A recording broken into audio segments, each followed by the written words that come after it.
नमस्कार। फिलहाल हम बालू गांव में मौजूद हैं। कैथल ज़िले का बालू गांव एक बड़ा गांव है और फिलहाल ऐसी जगह मौजूद हैं जहां पर हड़प्पा कालीन सभ्यता के अवशेष मिले हैं। जी हां, आपको ताजुब होगा, जिस जगह हम मौजूद हैं वहां पर हज़ारों साल पहले कोई सभ्यता विकसित थी और उसके अवशेष साल दर साल यहाँ से मिलते रहे हैं। ये पूरा का पूरा टीला आप तस्वीरों के माध्यम से देख सकते हैं और आज तक भी वो अवशेष मिलने का सिलसिला लगातार जारी है। उन अवशेषों में अगर बात करें पत्थर की, बर्तनों की, आभूषणों की या इमारत की जो उस समय पे थी, अगर हम कहें कि हड़प्पा सभ्यता से इनका मिलान होता है तो बेहद सही और सटीक बात है।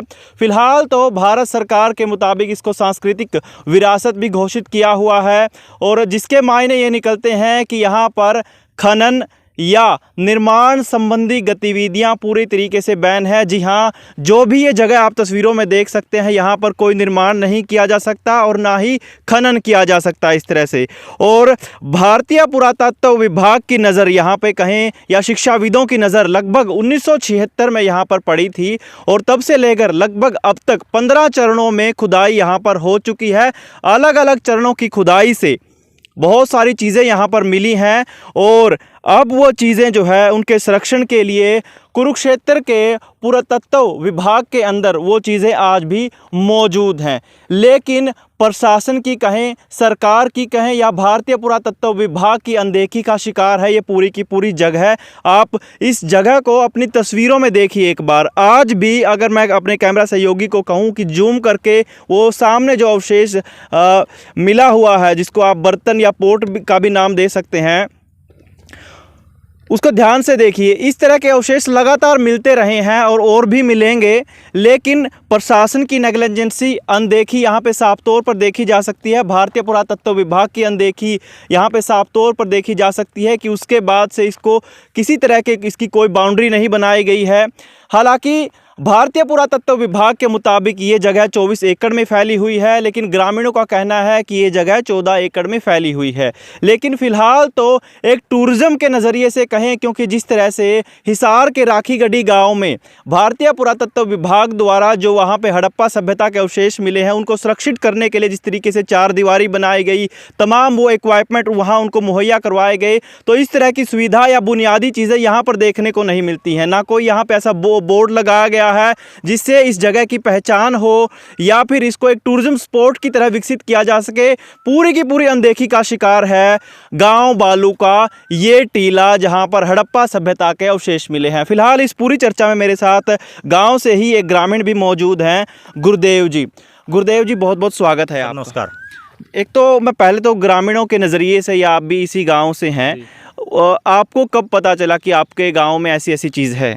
सर, हम जब पढ़ते थे तो स्कूल के अंदर कभी ऐसी बातें थी और इनकी ये किताबों में भी इसका वर्णन है जो हमारे यहाँ पर पढ़ाई जाती है। उसके अंदर पता चला था कि उस टाइम बच्चे थे, यानी कि 1983 के अंदर यहाँ पर कुरुक्षेत्र पुरातत्व विभाग ने यहाँ पर खुदाई की थी। उस वक्त लगभग मेरी 10-12 एज की उम्र थी। उस पर पता चला था कि यहाँ पर खुदाई होती है और ये हड़प्पा कालीन संस्कृति है। उस खुदाई के दौरान यहाँ पर बहुत से पुराने अवशेष मिले, जिससे जाहिर हुआ कि हाँ, ये बहुत ही पुरानी और यहाँ की सभ्यता है। लेकिन यहाँ पर बुजुर्गों से जो आज लगभग 80-90 साल की उम्र है, उनसे जब इसके बारे में जानकारी ली जाती है तो वो बोलते हैं कि ये तो बहुत ही पुराना है। हमें इसको जब से हमें देखे इसको एक थे का नाम से दिया, जो देसी भाषा में थे बोलते हैं। तो ये बहुत ही पुरानी सभ्यता है जी। और इसके बारे में सुना है कि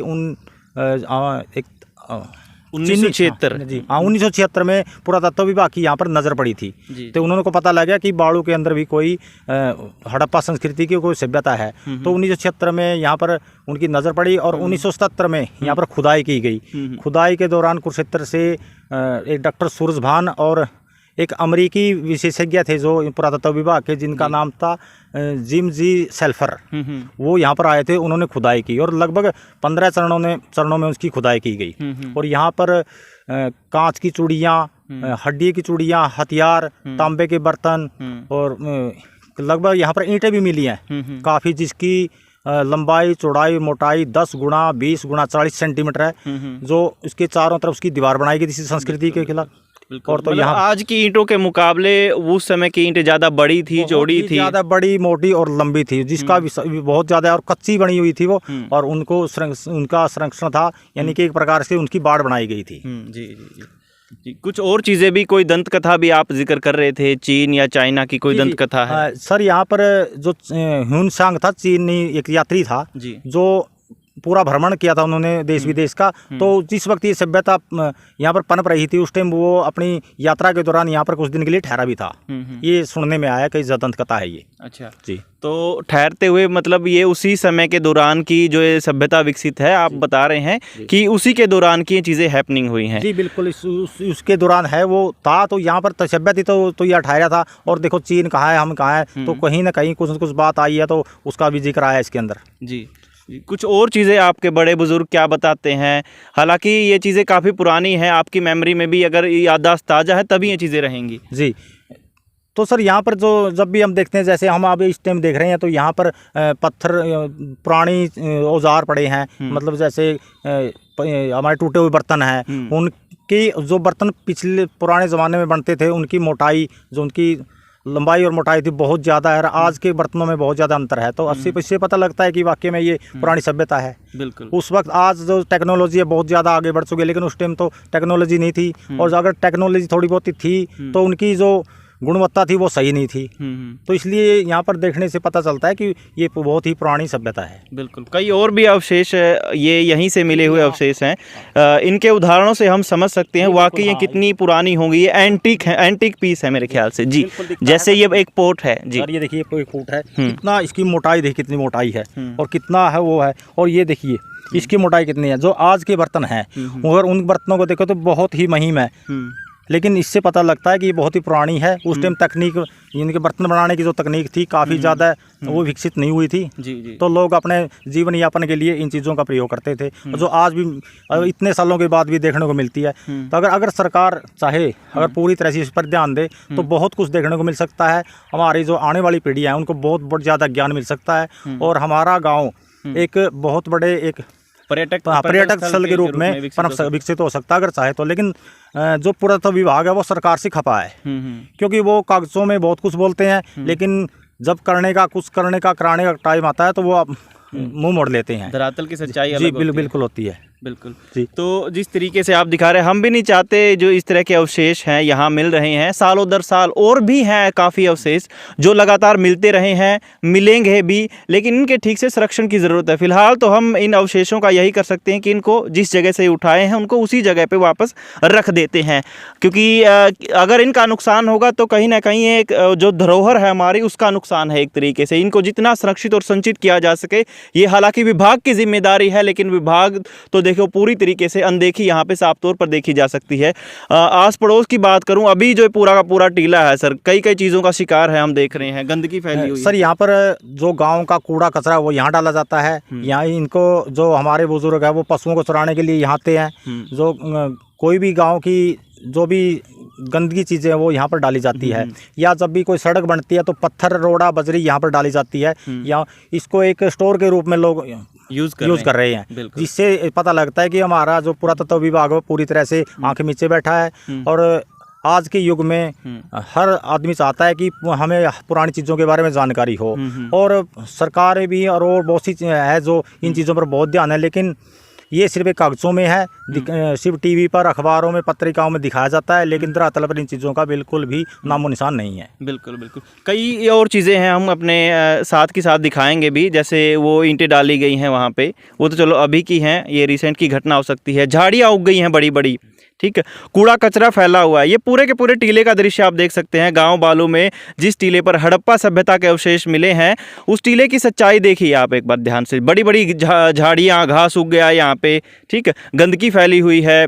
ठीक। अवशेष मिलने का सिलसिला आज भी जारी है, लेकिन उन अवशेषों को हम कितने दिनों तक संरक्षित रख पाएंगे, ये भी एक बड़ा सवाल है। विभाग की अनदेखी तो चलो है ही, लेकिन ग्रामीणों का भी सहयोग इसमें अपेक्षित है, क्योंकि अगर इन चीज़ों का हम संरक्षण रखेंगे तो ये और बचेंगी, और हम आने वाली पीढ़ियों को बता सकेंगे कि ऐसी भी कोई सभ्यता थी जो हजारों साल पहले थी और आज से बहुत ज़्यादा अच्छी मात्रा में विकसित भी थी।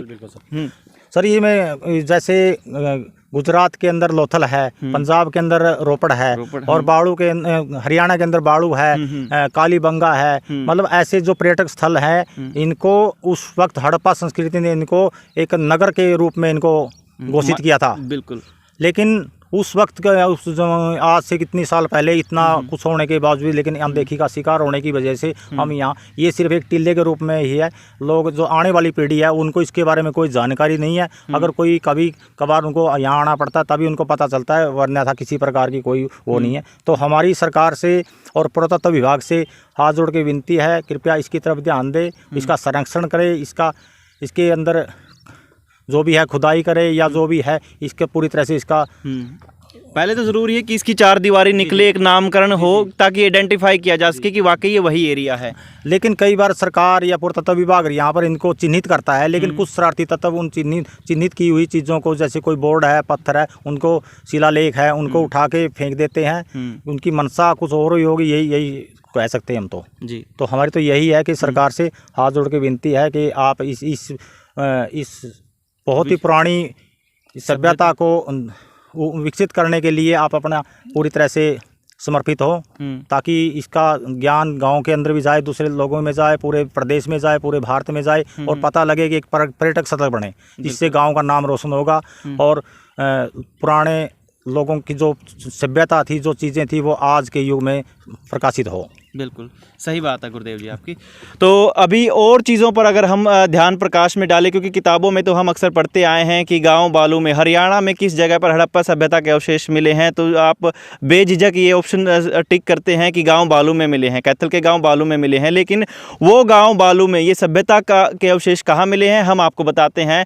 जब भी आप गाँव बालू में आएँगे तो सहारण रोड पर आप बेझिझक आइएगा। ये सहारण रोड है, तस्वीरों में आप देखिए जिस जगह से ट्रैक्टर आ रहा है, गाँव बालू से निकलते हुए सारण की तरफ जा रहा है, और उसी रोड पर ये टीला मौजूद है। रजवाहे के पास ये टीला मौजूद है जिस पर हड़प्पा सभ्यता के अवशेष मिले हैं। फिलहाल देखो ये सबकी सांझली विरासत है और हम सबको सांझले प्रयास के तौर पर ही इसको विकसित करना पड़ेगा। आपका सहयोग अपेक्षित है, हमारा सहयोग अपेक्षित है, लेकिन सबसे ज़्यादा सहयोग जिसका अपेक्षित है वो है सरकारों का, प्रशासन का और भारतीय पुरातत्व विभाग का। तो आइए ध्यान दीजिए, हम सबको मिलकर इसको एक पर्यटन स्थल के रूप में विकसित करना है और आने वाली पीढ़ियों के लिए इसको सुरक्षित रखना है। फिलहाल कैथल बैग न्यूज़ के साथ इतना ही।